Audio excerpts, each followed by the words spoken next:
Hi everyone.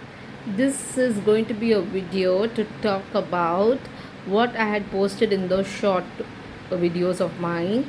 Why it is not a big deal if our child has been assessed and diagnosed with expressive speech delay or ADHD or autism, whatever it be, either a neurodiverse condition or a milestone delay.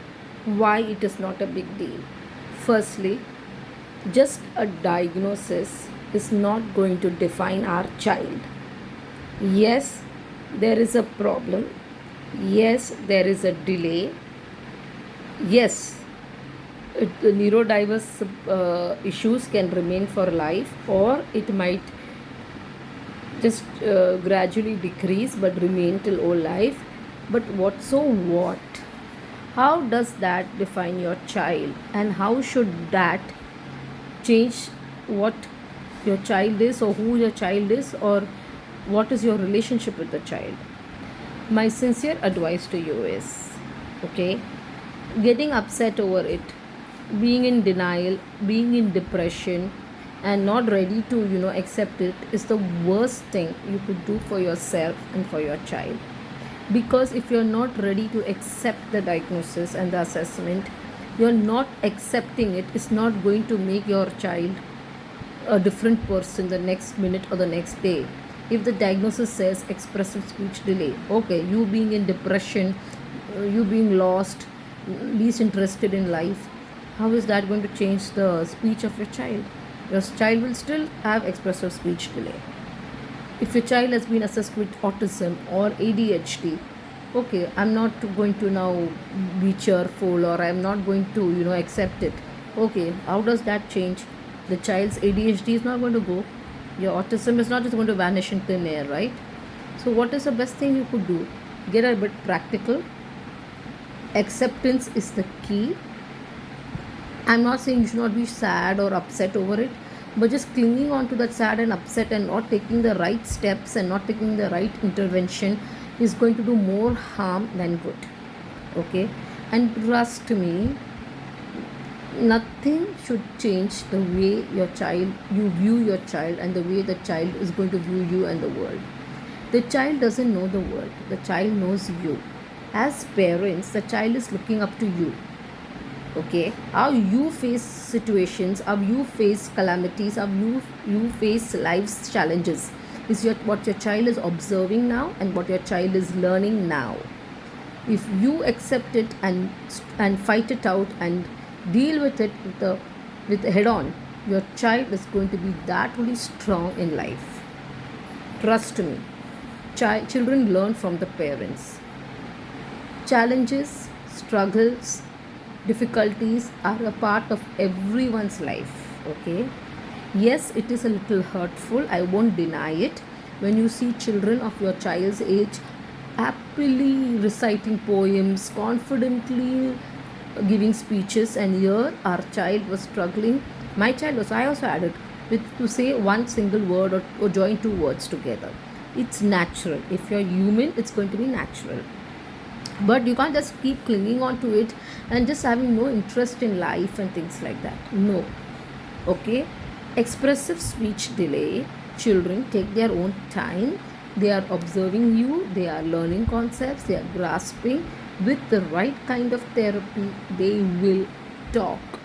And especially in today's era, where science has gone to such a large extent, uh, internet, our social media, read about it through to correct sources. There are so many authors distinguished in these fields, doctors, professionals, who have written about autism, who have written about ADHD, who have written about learning disability, who have written about expressive speech delay. There's so much of authority based materials available. Okay, there's so much of knowledge out there. Good and bad will be there. We have to be a little sensible in which type of information we seek. Doctors are there, professionals are there, people are ready to talk. We have that moral support also. I'm also one of them. I can give a lot of moral support and with practical experience, because my child had expressive speech delay. I have been there in that journey.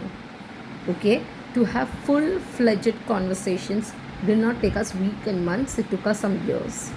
So I know exactly how it is. Okay, but it's okay to be sad. It's okay to drop a tear. It's okay to vent out. It's okay to get frustrated, but it is not okay to dwell on that tears, to dwell on that frustrations, to dwell on that sadness for 24 by 7, 365 days of the year. It's not okay. If you think you can't face it, get yourself some help first in accepting the situation for what it is. My sincere advice to you all is, first get the required help for yourself. If you feel you are in denial and not ready to accept the truth, only once you accept the truth will you be able to help your child. And trust me, these are beautiful flowers. Our children are beautiful flowers, like all children, only they bloom in a different season, in a different time, but they do bloom. Okay, they do bloom. Second advice is, please take one day at a time. Do not think, oh, my expressive speech delay child is now 4. What will happen once he goes to the secondary school? What happens when he goes to college? What about his career? What about his future life? No. Nobody's life is here predictable. Okay? Then why are you predicting your expressive speech delay children or a child struggling with ADHD or autism children's future like this? If the child did not have a tag attached, would you think, how will my child cope in college? Would you think like that? No, no. Why do you want to think about this child? Take one day at a time. The child will shock you. I'm talking through my personal experiences. And I just love these shocks that are coming to me now. Seriously, I love it. And I'm waiting for more shocks to come. Take one day at a time. Please get all the required help for yourself and for your child. See the potential that your child currently has, and do not try to look for what the child is struggling with and see why he or she can't give you that potential which you want to see. You want to see many things. See it through your eyes and on yourself. Don't try to see it through your eyes from someone else, some your child's thing. Your child is also having the same feelings that you have. Okay, if you're feeling so bad, just think about the child, how much the child is going through, right? So please, guys, do not get depressed, do not get upset. It's not the end of the world, especially in today's generation, in today's times. No ways. You just need to get yourself educated on this. You just need to accept it and go with the flow. Get all the required help for yourself and for your child, and see how they bloom. And see how much you can accept this. It's acceptance is the key. Acceptance will make the whole lot of difference for yourself and for your child, and for your both journey together as a parent child. I hope this helps. Thank you.